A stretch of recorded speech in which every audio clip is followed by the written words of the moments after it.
Hey everybody, welcome back to LaraChat Live, episode number 14 now. We brought back two of the guys from PHP Ugly. They were very funny and knowledgeable, so we decided, hey, let's bring them back. They're cool guys. So we got Eric and Thomas here, and one of our regulars came back, Matt. He's been up to a lot of things, so I'll pass it over to you guys. Starting with Eric, what's new since the last show? What have you been up to? Not much, plugging along. See, you only got Matt back because Matt wasn't here last week. There's other guys like, those ugly guys are there? No, I'm busy. I got things going on. Matt's like, yeah, no, whatever. Who? I haven't heard of Yeah, him. we're scaring your guests away one at a time. Yeah, no, Yeah, not much going on, son. so basically what we have is LaraChat Live, and then our minor league team is PHP Ugly, so we call you guys up when the regulars can. So that's okay. I'm good with warming benches.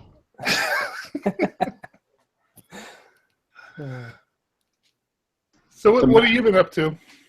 Yeah, let's go over to Matt, and then I'll... Oh, okay. So it's been a while since I did one of these little chats, and oh boy, so I've quit my job since then and started working full time for myself with my business partner up in a tiny little remote area north of Toronto. So that's been exciting and exhausting all at the same time. A lot of 5 a.m. What am I doing awake still and just keep coding? But, it's something. I can see it in your eyes almost, like they're bags, like they're physically, I can see them. Yeah, but you know what the funny thing is that at the client meeting, I'm like, oh yeah, I was up till 5 o'clock this morning working on this, search algorithm. And they're like, you don't look like you were up till 5 in the morning. You look quite well rested. And I'm like, I don't know how. I got like 3 hours of sleep, but thank you. Well, at least they didn't say they didn't want the search thing anymore. Exactly. Then I'd be like, well, I'm done. I'm done. So Thomas, what about you? What's new? Not a whole lot. I work remotely, and one of the benefits of that is that I can work from anywhere. So I'm in the process of getting myself moved to Colorado from San Francisco, or from San Diego. What? Eric, looking at you, it's confusing me. So yeah, currently I'm in San Diego, but I'm looking at moving out to the Colorado Springs area and doing all the prep work that's involved with that. Awesome. That really puts a hurting on me. Thomas is my co-organizer of our local Laravel user group meetup. So I'm losing my my right-hand man. Yeah, and then at the same time we lost our location for our North County meetup, so we're seeing a small micro collapse in the SDPHP organizational team here. Well, we'll always have LaraChat Live, There hopefully. you go. For me, not too much. I'm still recovering from a wrist injury. First game of the hockey season. For those who don't know, I'm an avid hockey player. First game of the season is tonight, and I can't play. No. So that's disappointing. Been working at a company that does audiological software. Not too much else to really report, but what's good to talk about is tech debt. That's our official topic for today, and I know without a doubt that all of us have incurred tech debt. We've paid back tech debt. We've taken on too much tech debt, and we curse and swear and threaten to quit over other people's tech debt. So one of the things I'd like to talk about is a bit about all these different strategies, how to prevent, how to handle, how to deal with this whole macrocosm of tech debt. It's threatening to destroy us all at times. And so one of the first questions I want to ask is, if you were to take a code base for each of you guys, and let's take a percentage. What's the percentage of your single code base had tech debt? Is it 10%, 20%, 80%? Shout it out. What's your guys' tech debt? Yeah, for me, it's a lot. A lot of it has to do with how much value you put into things. So, for personally, I think having tests and developing tests is a huge benefit, but it's also a huge expense. That's where we will typically incur most of our tech debt. And the other aspect of it is different structures. So, as a contractor, you find yourself inheriting a lot more tech debt because people are paying you to get stuff done. You know, they're not really looking for that well thought out, well architected, properly implemented solution. You know, they just want to get to market a lot of times. But the first place I see tech debt is, you know, with testing. And if I had to equate to that, I mean, I would almost say that's like a 50% tech debt right off the bat. And then after that, I don't know. We do. I know the group I work with. We do a pretty good job at trying to stay very standards compliant and not incurring a lot of tech debt. Man, you can't keep saying that.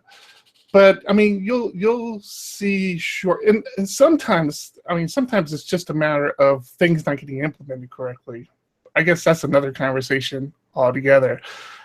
I mean, having the foresight of taking shortcuts, we really try to discourage that and try to position ourselves where we don't have to do it too much. But like I said, for me, it's testing. I see testing be the real debt on our end.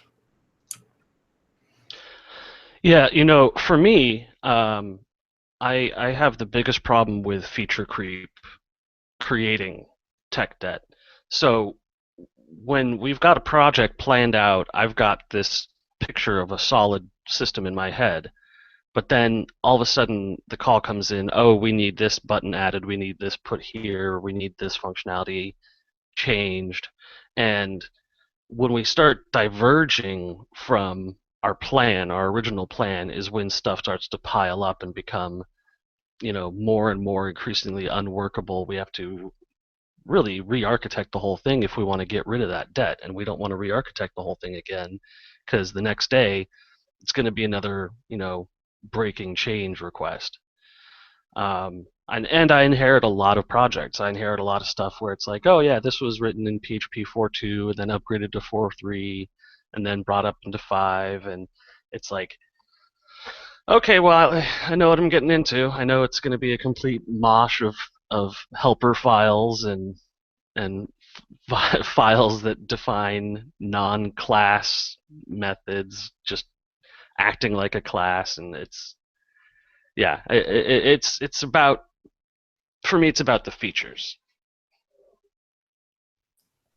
See, yeah, and I'm on like a hybrid of both of those things because I'm really pro tests, pro as much testing as possible. But I know for a fact tests always have to take second tier of priority to just getting that functionality in.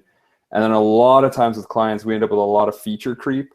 And sometimes it's not even feature creep, it's not fully mapping out what that plan was on what that component is. And then we can end up with times where, you know, there'll be like a new component or a new plugin will come out, or, you know, package will come out, and it's like, oh wow, that'll save us tons of time on this. Even though we've already kind of started down one path, let's refactor this because it'll be better in the long term. So it's trying to balance out that long-term value in relation to the long-term value in relation to how much we're incurring on the fly, right? Like if it's something like just a user's component that we break by dealing with a long-term implementation, well, I'm okay with that because we can like clean it up, you know? Is that a question, Sean? So yeah, one of the things on my side is when it comes to tech debt, I have started projects without doing proper testing in place, and then the feature creep from the stakeholders comes in, and you scramble to get everything done, and it's just not the pure artisan PHP code base that you really wanted. I'm curious for you guys, how rigid are you guys when it comes to feature creep? Let's say your client or your stakeholder, coming down saying, "Hey, I want to do this awesome new feature." How rigid are you guys? Do you guys accept it right away, or do you push back, plan it? What do you guys do? So for us, we're pretty strict on a lot of elements. There's kind of general understanding of like, this is something it's kind of creep, but it's not a massive creep. Like, let's say, for example, they want like a user CRUD. They want to be able to manage their users. But then they say, oh, we also want to be able to send out mass emails to those users. So for us, that's not like a big creep, but it's kind of on that edge, And if it gets down to like several different ways of emailing them or contacting them or blah, blah, blah, that's when we have to say like, okay, no, we're cutting the line here, and we can review that for a next version release or whatever. See, I like to think of myself as a feature assassin.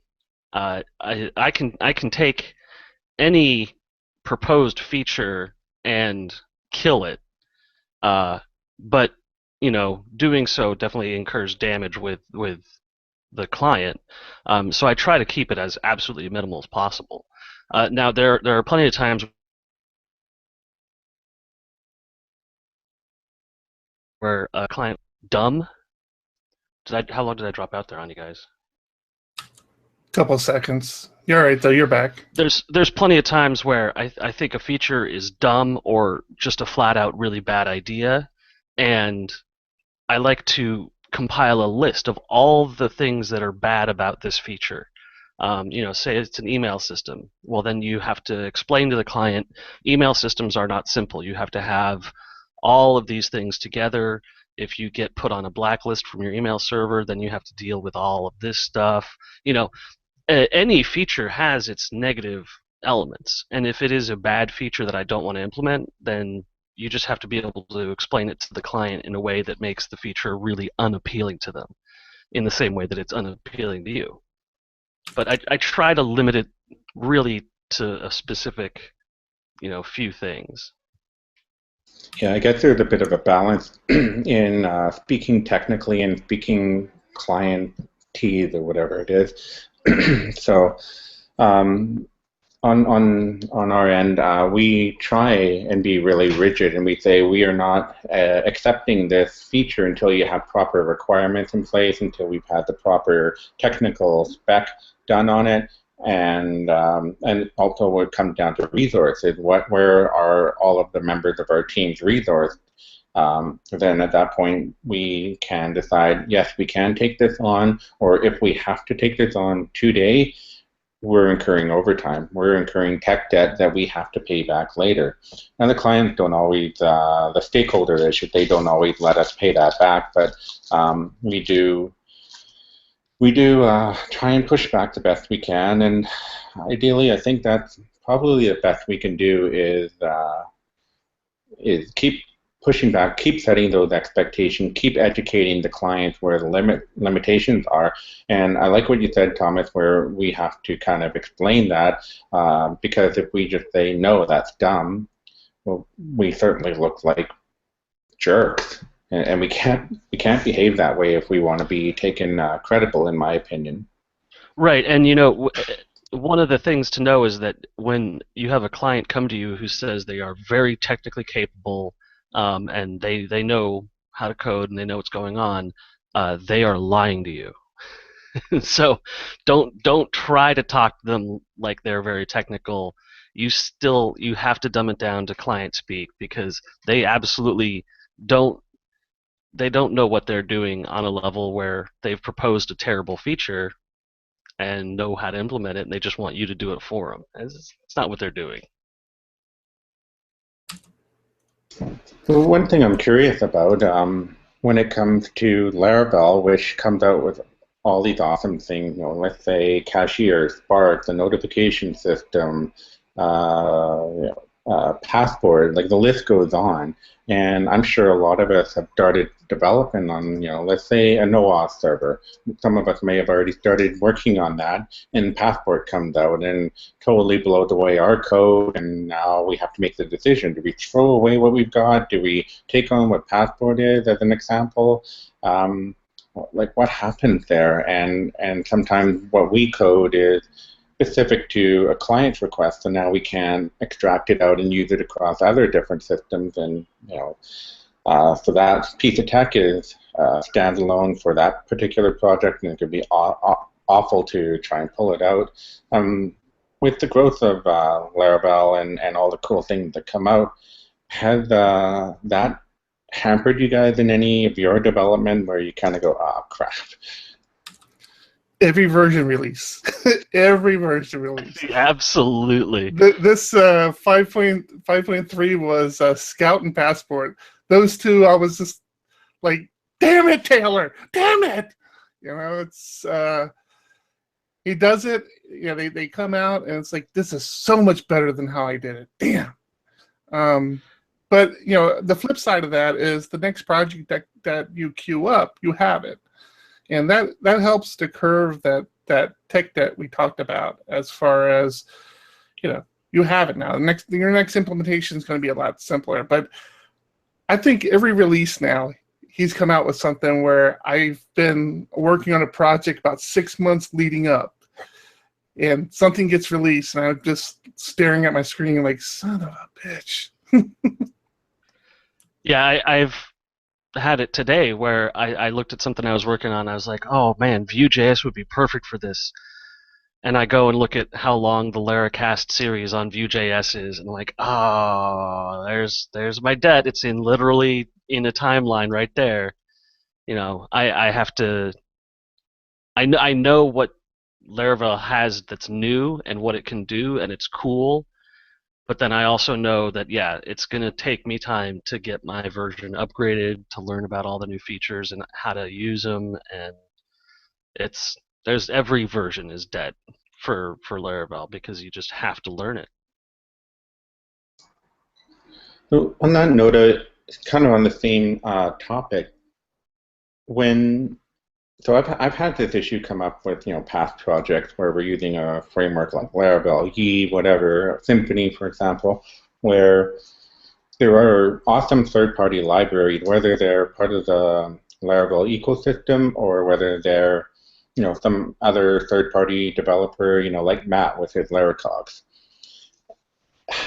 And I've come across some developers, and I'm not trying to single anyone out here, but some developers who say, no, we should never use an open source package. We should develop it in-house. We cannot use Laravel. We cannot use Yi.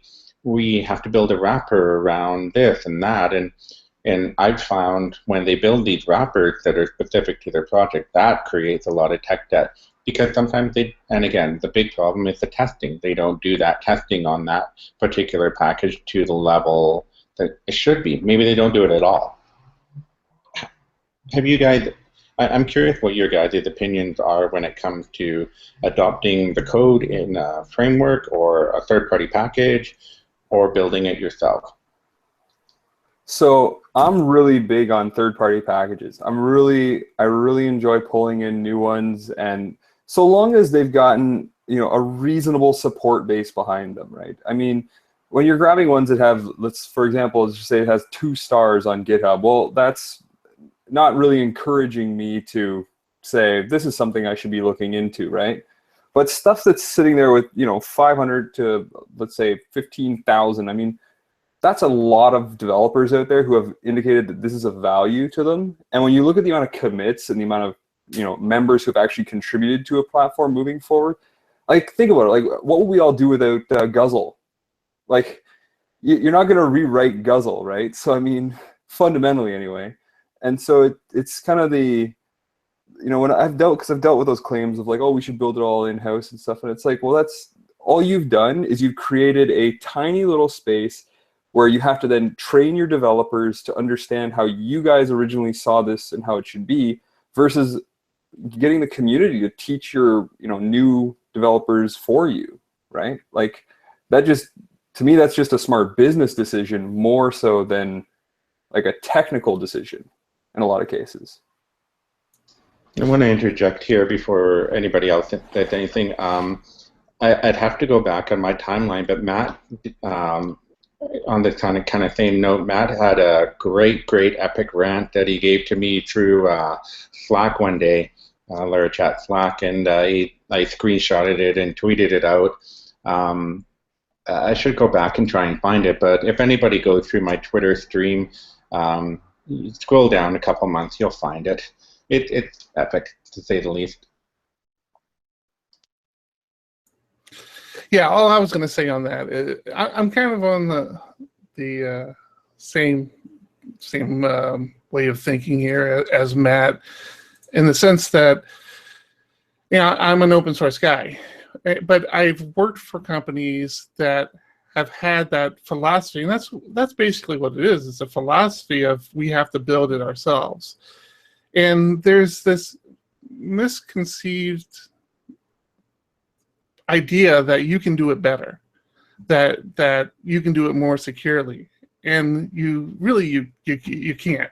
But at the same time, you've got to understand that when you've made the decision to leverage third-party packages or frameworks, or, you know, content management systems like WordPress or anything out there, you're upfront, you're saving yourself a lot of development, but you have to turn around and reinvest that time into understanding what you're implementing. I think Guzzle is a perfect example. How many people use Guzzle from the beginning as a composer package, and they made a pretty serious shift in the Guzzle package, where they actually created a whole nother package for it. You've got to stay invested in the packages, the solution you implement. Somebody's got to stay invested. You're not doing the development work. You know, you're saving yourself a tremendous amount of development work up front. Your only responsibility is to make sure you stay current with it. Make sure you understand the changes that are happening, especially the important ones. I see that get so brushed aside, where a company will say, well, you know what, we need a blog, let's implement WordPress. They implement WordPress, and then they never update it. They never do any maintenance on it. You know, it's the solution. It's implemented. We're done. We didn't have to do anything. We saved all this money. It's like, no, you didn't save as much money as you thought, because you still have to work with it. You know, that's a big problem I think you see in development communities a lot, is they're going to use a third-party solution or a third-party package so they don't have to think about it. It's just the opposite. You have to think about it more. Yeah, for me, I like to go through the issues tracker for third-party libraries before I implement anything. See how responsive the developer is. See how long pull requests sit there.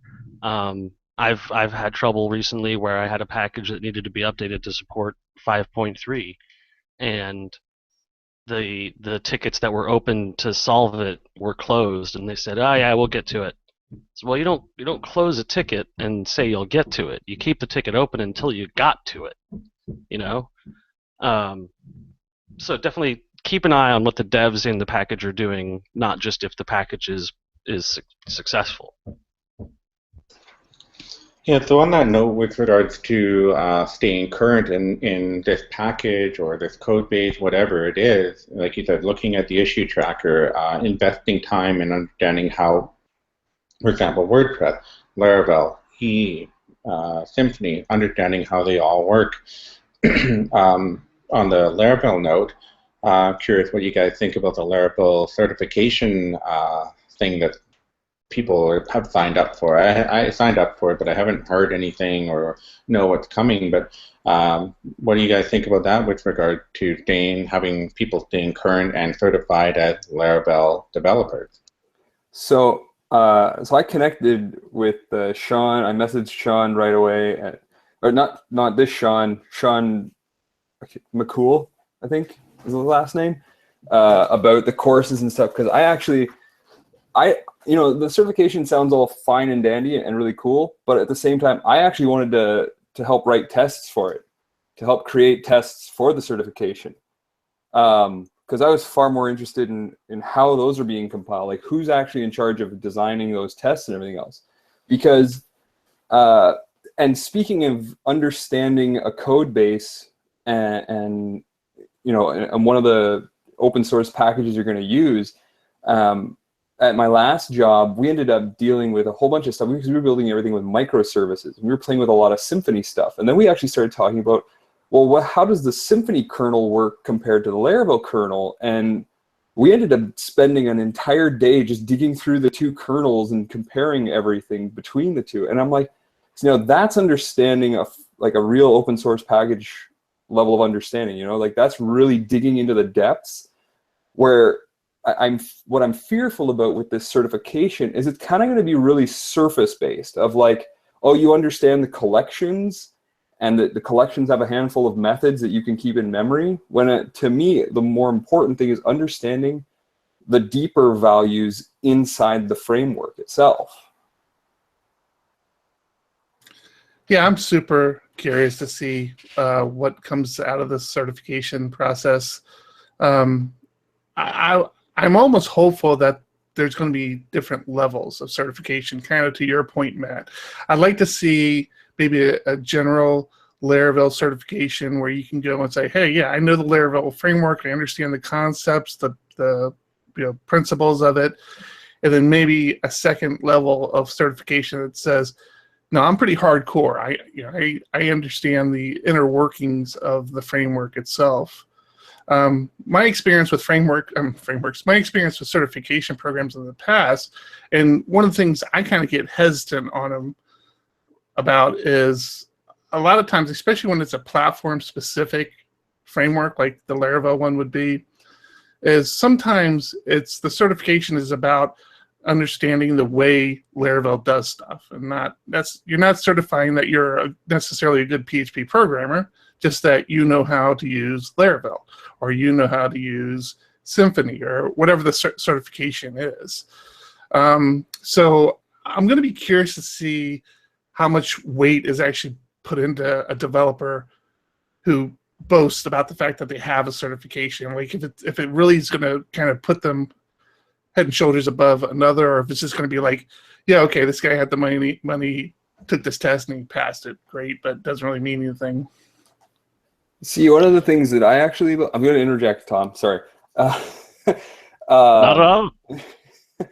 One of the things that I actually look for, especially when I'm doing interviews and I've been hiring in the past, I actually am more curious about your contributions to open source projects than any certifications or any sort of like schooling or anything else. Because a lot of times to me, it's like, yeah, you could have gone to MIT or something and whatever. But if you've never contributed, you've never worked with a team in that sort of group environment, it becomes extremely hard for me to judge whether or not you're going to be the best fit, right, with my own crowd a lot of times. So to me, there's this weird space that certification is going into where it's like, well, so now is it like you were saying, is it going to be people just looking at, do they have a certification in this? Or are they actually really top quality developers who want to dig into the new stuff and be a part of the new, growing technology group?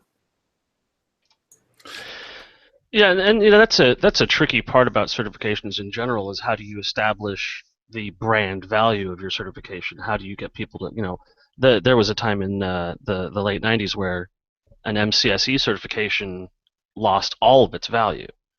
The companies came out that would basically guarantee that you get your certification as long as you give them $20,000, and then they'd scam you into a $20,000 system and you'd get your certification, and it just turned into a mill system. And hopefully, with this certification, it'll be smaller scale, so we're not going to see that kind of thing happening.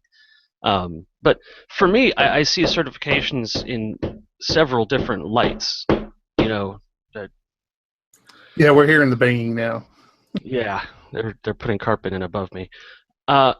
So for certifications, it's sort of like conferences. As an employee, as a full-time employee at a company, it's a mini vacation that my office is going to pay for.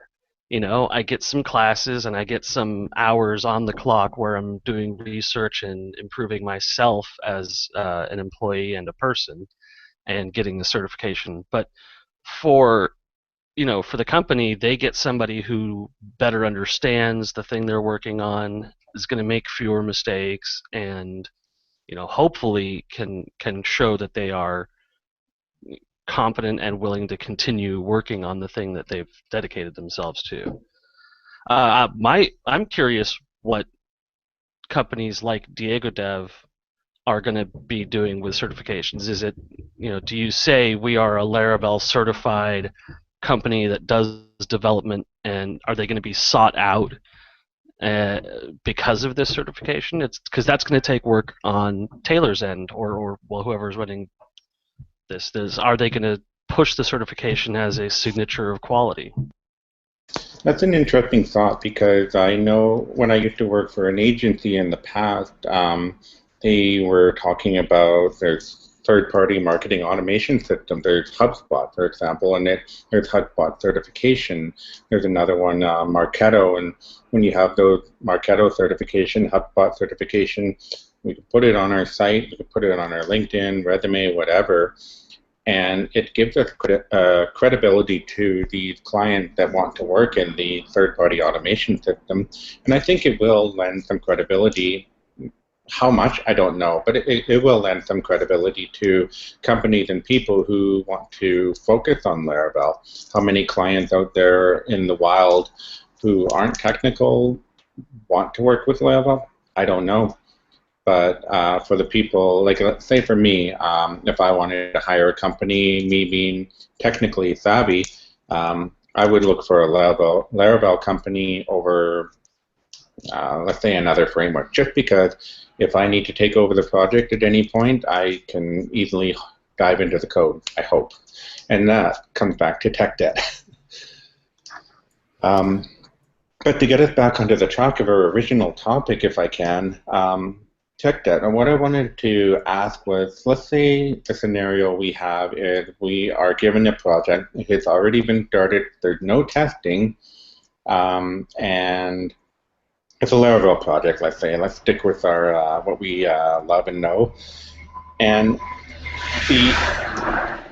sorry, a train going by here. We got construction. It's a great time to be alive. Sorry, Laravel project, no test, and they are not adopting Laravel as the documentation says it should. They're doing their own middleware. They're doing there's a lot of different things people can screw up. But for an arbitrary example, hypothetical example, what's the first thing you guys do when you receive this package? What do you tell the client? I've got to invest time in writing tests or get to feature development. What do you do? So we actually we have a client. I don't know if we're gonna all go forward with some of the projects and stuff, but they actually do have a project which is a Laravel app. And interestingly enough, it connects to a Microsoft database structure, and so that was my gut reaction too. Of well, then came vomit, but the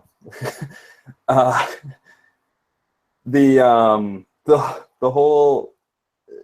So okay, for us when we looked at that, it's like okay, so this is going to take a lot of time to review and to actually fully understand the ins and outs of what this is doing, because there's no testing in it or anything like that. And even when just doing a quick skim through the code base, you can see that everything is being done in the controllers. That like nothing is sensibly structured, right? The way we would in an ideal development situation. So we look at something like that. Oftentimes, and hearing about requests of like, oh, we want this new feature and that new feature. For us, it's a matter of explaining to them, listen, it's awesome that you guys have this functioning right now, and we'll try and push them towards like makeup features, like little, cosmetic features temporarily while we start a whole rebuild of their thing using more, sensible method, like more sensible structures and architectures, because we want them to be happy as a client, right? But like, you can't repair something that's that damaged, right? It's like taking a car that's been it's gone through a car crusher and saying, "Well, it's okay, I'll fix it." Yeah, when I was younger, the first thing I'd do on a project like that is say, "Oh, whoever did this was just terrible. Whatever programmer you had working on this was awful." But as I got older, I've started realizing you don't want to burn bridges first thing in the morning. So it can be difficult to dance around the topic of, yeah, this isn't as solid as it could be. It does need to be rebuilt in certain areas, and try not to step on too many feet when I'm presenting that. One of the things that I've tried to preach is taking the time, of course, to refactor, to redo, re-architect. Of course, we push for that, but really encouraging doing the tests that aren't there.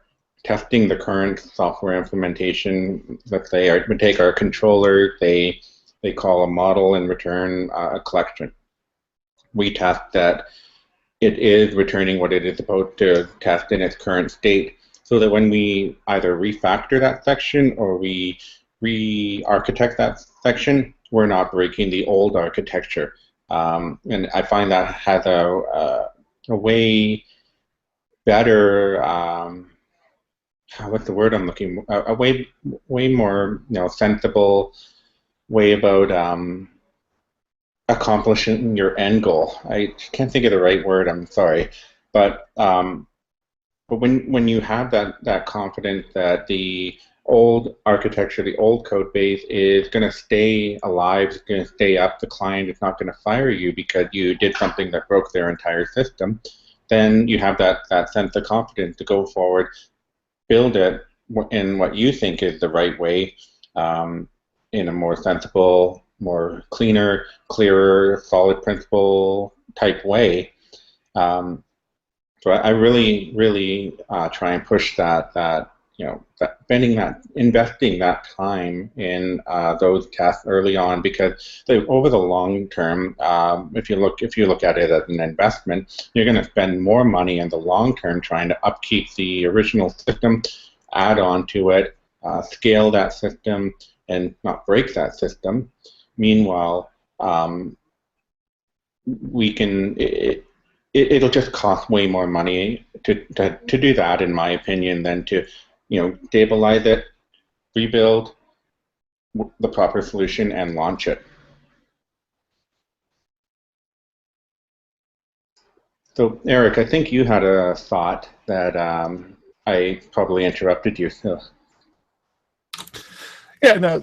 All I was going to say about it was, I mean, it really so much about technical debt and inheriting all old code and trying to bring it up to snuff. So much of it just comes down to dollars and cents, right? And where does it make sense to spend the dollars?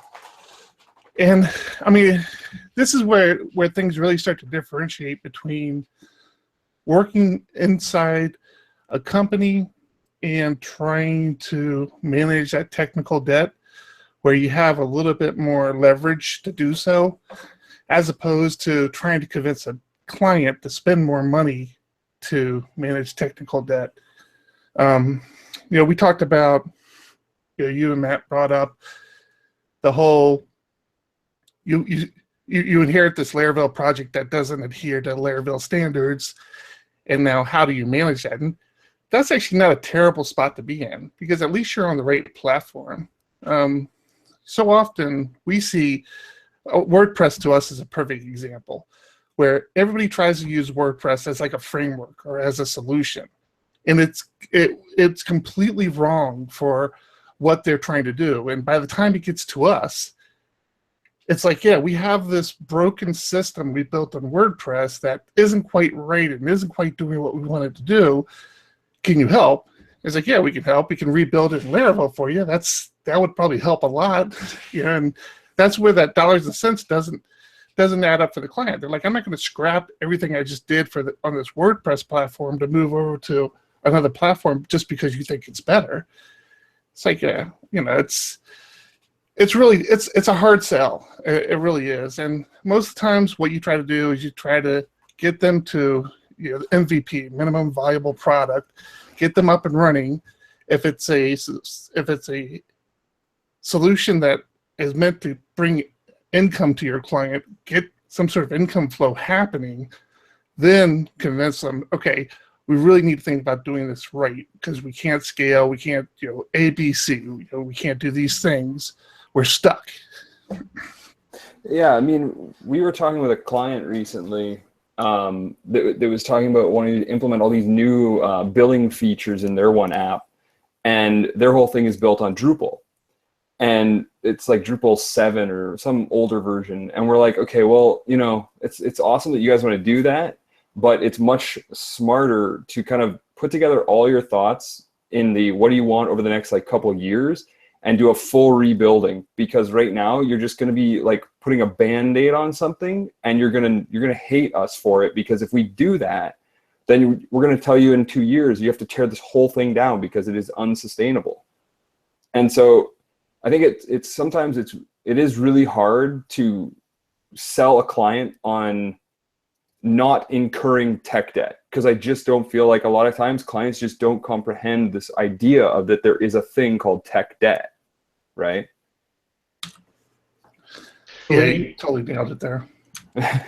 Yeah, I think with clients, there's two states of work. There's the initial work with the client, and then there's the retainer. And when you're working on the initial work with the client, you're going to get more technical debt. So they've got a shopping cart built in WordPress, and they want you to just add a button. For me, that's a test of whether or not you can do it. It's they want to make sure that you're capable of putting the new button into the system and doing the work that they're asking you to do. Now, once you're on retainer, you say, this is the thing I want to work on. This is the area where if you want more work to get done, then we're going to have to start moving in this direction. And I think that's a little bit easier for clients to swallow.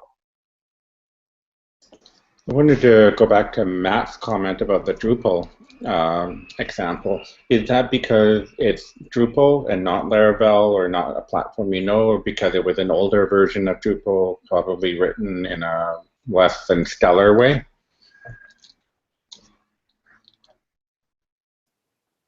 Unmute. There we go. Okay.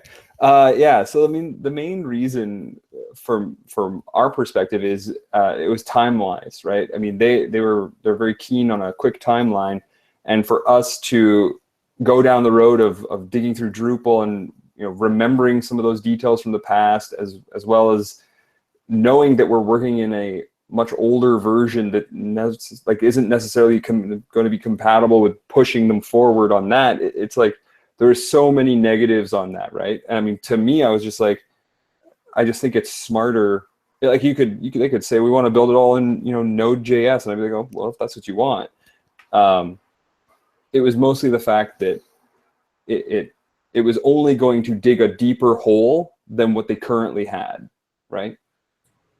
And I think you nailed it, right? More than technical debt, it had a technical ceiling, right? I mean, you could only push the product so far, and you were bumping up to a ceiling where you wouldn't be able to advance it anymore.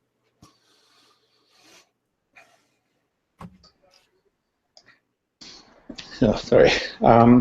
Yeah, one of the things for me personally, I'm not a huge fan of Drupal, so anytime somebody wants to hire me and it's no offense to Drupal, I would just say, hey, if you want me to do it, would rather do it this way. And if they don't hire me, they may be happier for it. Yeah, that's actually a real interesting question, Sean. As we've been in a position before where we've basically walked away from work, where we've just kind of told the client that we don't think we're the best fit for you if you want to continue down this path. I'd be curious, Sean and Matt, what your opinions like. Do you find yourself ever in that position where you've had to tell a client, yeah, this isn't going to work for us. We're not who you're looking for. We need to move on. In my experience, and it's been difficult in some ways because I tend to work in the startup type of community. I have worked for a large agency where there are, the account managers who will tell the certain client to get lost. But when I worked in the startup, small agency, small company, we didn't really have a choice in the matter. We took on any and all work that we could, and it kind of the nature of the beast at that point, where you kind of want to grow to the point of being able to tell clients no. But I also think there had to be times where, as a small company, a small business owner, you have to make business savvy decisions to say, this spending my time and my developer time on this particular project is going to cost me way more money than it will ever cost, or than we'll ever profit from. And I think you have to be able to look at projects with that kind of make that judgment call to say, yeah, this is not for us. But I don't think a lot of smaller companies do that. Matt, you're a smaller company who's trying to do exactly what we're talking about. Tell us about it. So we have turned down a handful of things, and then I've turned down lots of stuff in my, like, even just in freelance work over the while. Because I mean, like, there's stuff that I can build, and I know that I can build it well, and the client's going to be happy with it. But then there's times where it's, what they want is going to be well outside of my knowledge scope, and I'm pretty fast to tell them, like, just like, I don't know if I can accomplish this goal. Like, in freelance, that's what I say, is that I don't know if I can accomplish this goal in that amount of time. Generally speaking, if we're looking at a project that's outside of our knowledge scope, we're usually pretty keen on finding the devs who do know how to do that and bringing them on board, even just as an interim, just to solve this problem, because we'll acknowledge, like, we're not the best at this particular thing, and it's better to find those guys who are great at that, have them come on board for a little bit, build that component, and we move forward, right? Because we get to learn something out of it anyway. But yeah, no, I've not been shy to turn away work before. We call, I want to say maybe 6 or 7 years ago, I worked at a company where I was given, and this is where my Drupal hate comes from. I was given a Drupal project. Excuse me. Looked at the documentation. There were some packages that they wanted to add in, so we added them in, and it broke.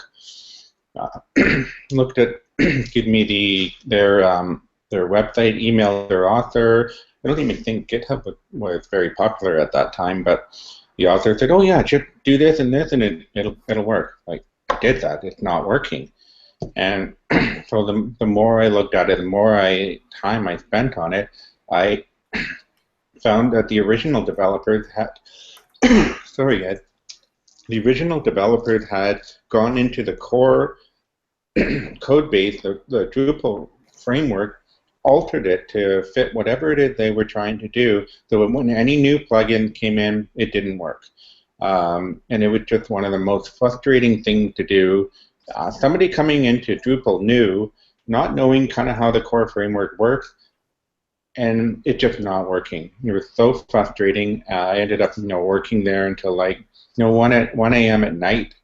Come in the morning, work till 1 a.m. a couple nights in a row, just trying to reverse engineer, trying to brute force this thing, making it work. And it was just one of the most awful, frustrating periods of my development life that I told myself I would never, ever let myself get into this kind of cycle, this kind of the trap of tech debt, bad code, awful decisions, and it just wore out my morale. I had no confidence. I was questioning every single thing I ever did. I would send a message to my friend, and it would be a stupid question like, "Am I using the PHP empty method right?" And I was, but I just didn't have that confidence to be like, "Yeah, I know what I'm doing." It was just like, how can people do this? So it was incredibly frustrating, and I feel for any developer who was forced to take on code that is just not up to certain standards, and I feel for you, for whoever you are, if you have to go through that, and I feel excitement for you guys if you have that opportunity to tell the client or the stakeholder, yeah, no, this is awful. We need to redo it a different way. We need to pay down the tech debt first, and then we can do feature development. That's my little soapbox story, I guess.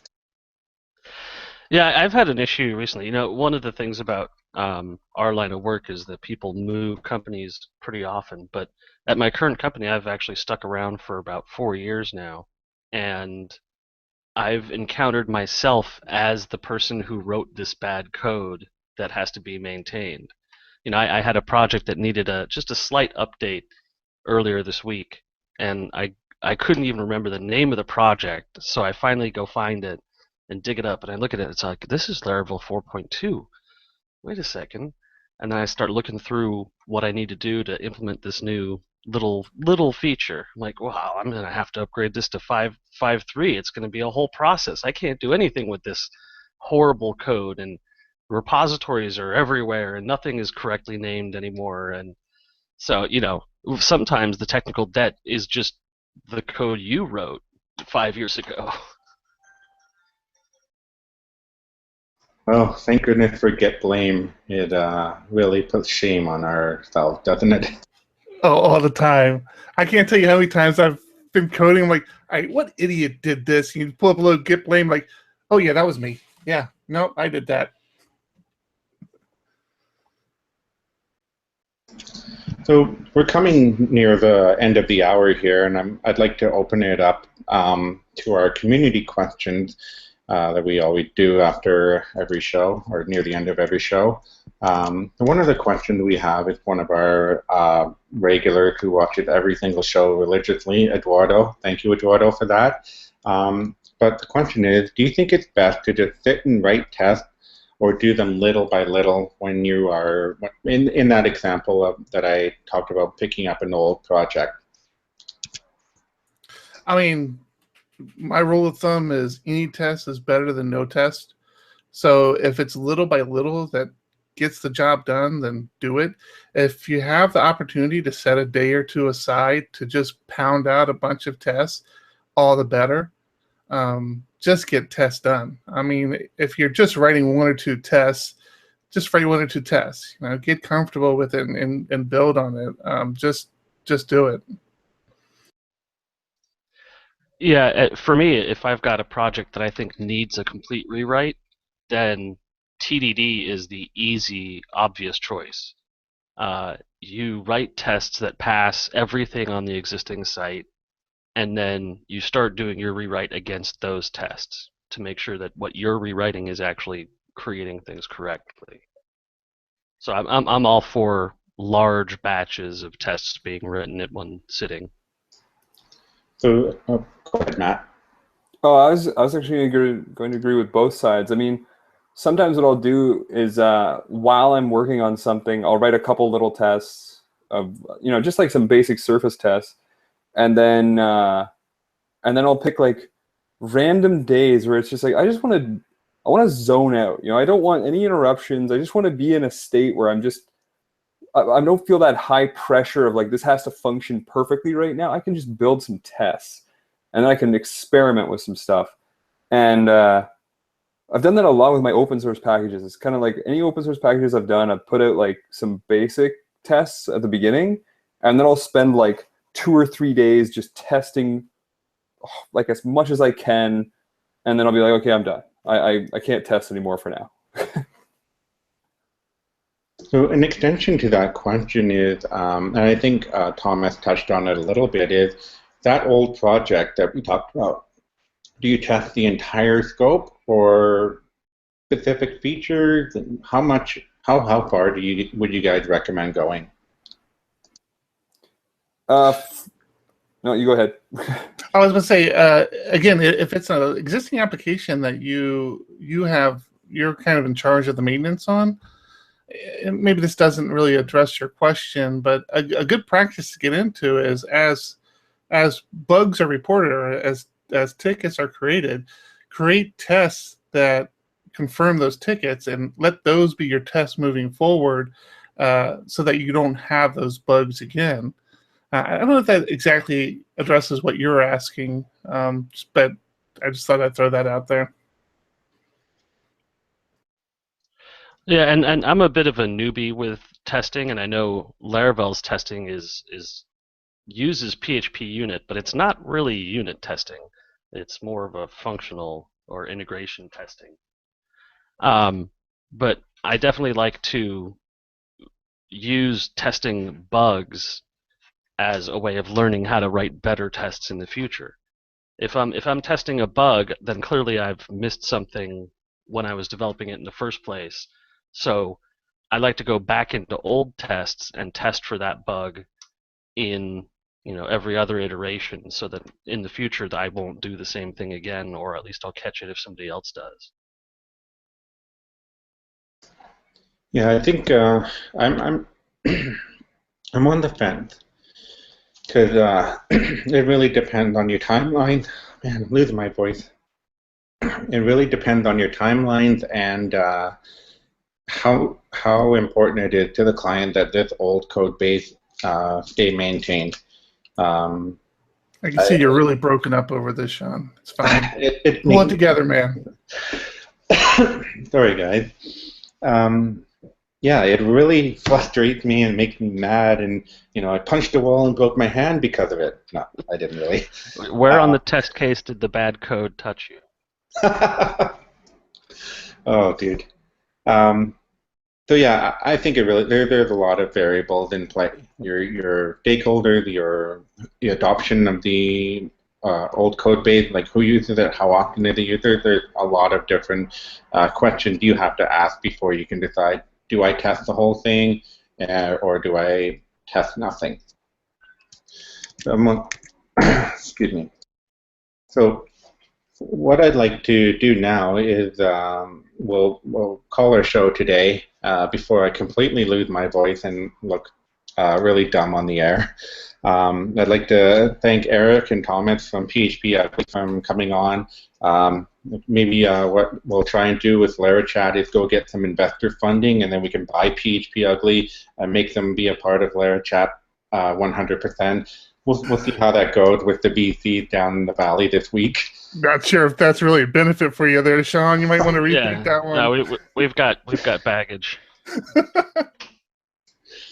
And of course, Matt, welcome back, and thank you for coming on. And good luck with your new ventures. And to Thomas, good luck with your move. And Eric, so sorry about losing your right-hand man there. He wasn't that good. It's fine. Yeah, I'm not a dominant right hand. I'm not even going to entertain that one. We won't go there. So, all in all, I'd like to thank everybody for watching and for their questions. And the chat will be available on larachat.co/live. We are still trying to rebuild our website. If anybody has any complaints, like I noticed the Twitter member said it was really not responsive, and it's not. But we're rebuilding it. And if any of you have any problem, just direct them at Matt. It's his fault. Beyond that, once we do this rebuild, we have all these prizes. Again, blame Matt that we can't release these prizes. So send him a DM, tell him to figure his crap out, and we can start giving away GitHub accounts, T-shirts. We even have a PHP Storm license to give away. So Matt, it's Matt Land. You can find him on Twitter, LaraChat. He has a website. He's on GitHub. Email him, bug him, tell him to get it done. So, above all, thank you, everybody, and we will see you in 2 weeks. Thank you very much. Have a good one. Thanks for having me.